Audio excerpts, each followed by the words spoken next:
High there, welcome छ है सबैजनालाई। आज चाहिँ म धनकुटाको स्केट पार्कमा गएर स्केटिङ सिक्न ट्राई गर्दैछु। फर्स्ट डे हो। सुरुमा चाहिँ मलाई यो बुट लगाएपछि एकदमै जिउ कन्ट्रोल गर्न गाह्रो भइरहेको थियो। त्यही पनि म चाहिँ त्यसरी रेलिङमा समातेर जबरजस्ती पुस गर्दै थिएँ। अनि तपाईँहरूलाई थाहै छैन म कतिचोटि लडेँ। अनि यो चाहिँ मेरो फर्स्ट डे हो।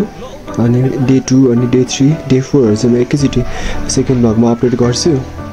सानसानोमा त्यो डाँडामा भाटाको सिलसिपले खेल्दाखेरि उभिएर ट्राई गर्थेँ नि त। अनि त्यस्तै ट्राई गरेको, तर एकदमै जिउ कन्ट्रोल गर्न गाह्रो हुँदो रहेछ।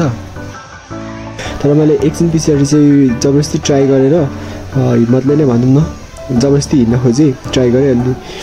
अनि घरिघरि चाहिँ अलिअलि हिँड्दै पनि फेरि पनि चिप्लिहाल्ने क्या, डिसब्यालेन्स हुने क्या। अनि अलिअलि हिँड्न थालेपछि चाहिँ एकदम क्या त्यो घरि यता पुग्ने घरि उता पुग्ने, फेरि घरि अरू मान्छे अगाडि आयो भने कस्तो अप्ठ्यारो हुँदो रहेछ क्या। अनि यो सेतो चाहिँ उपज भाइ, उसले चाहिँ अलिक राम्रो गर्छ अगाडिदेखि नै। यो चाहिँ कृष्ण कम्पनीदेखि मुनि छ है त स्केट पार्क, हेर्नु न।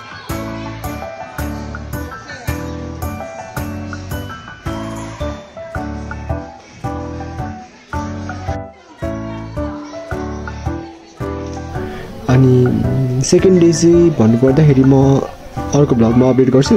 सेकेन्ड डेमा चाहिँ अलिक साह्रो लडेको थिएँ। अनि लड्नु त यति धेरै लडेँ कि कुरै छोडिदिनु न। यो चाहिँ पवन भाइले खिचेको हो। ऊ चाहिँ यता बसेर, उसलाई चाहिँ फर्स्ट डे खेल्न लाएर म हाँस्दै बसेको थिएँ। अनि सेकेन्ड डे चाहिँ ऊ हाँस्दै खिच्दै थियो। अनि यो बहिनीहरूले पक्रियो।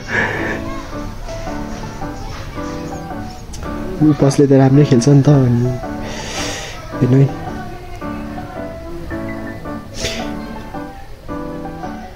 उभि ल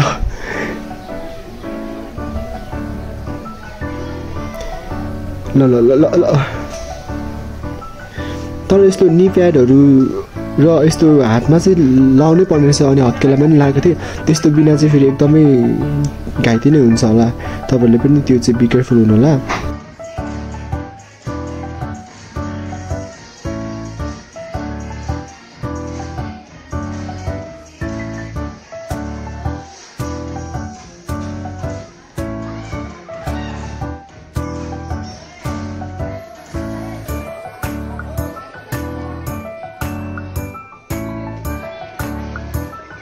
तपाईँहरूलाई थाहा छ, म चाहिँ जति नै जे नै भए पनि केही कुरा सिक्न चाहन्छु भने चाहिँ अप्पर त्यो हुन्छ नि, लडेर सिक्छ नि त।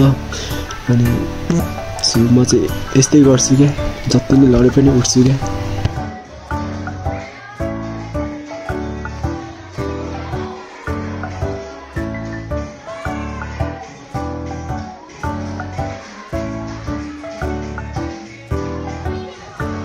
भन्दा नि 1 आवरको लाइक 200 चार्ज गर्नुहुन्छ यहाँ चाहिँ।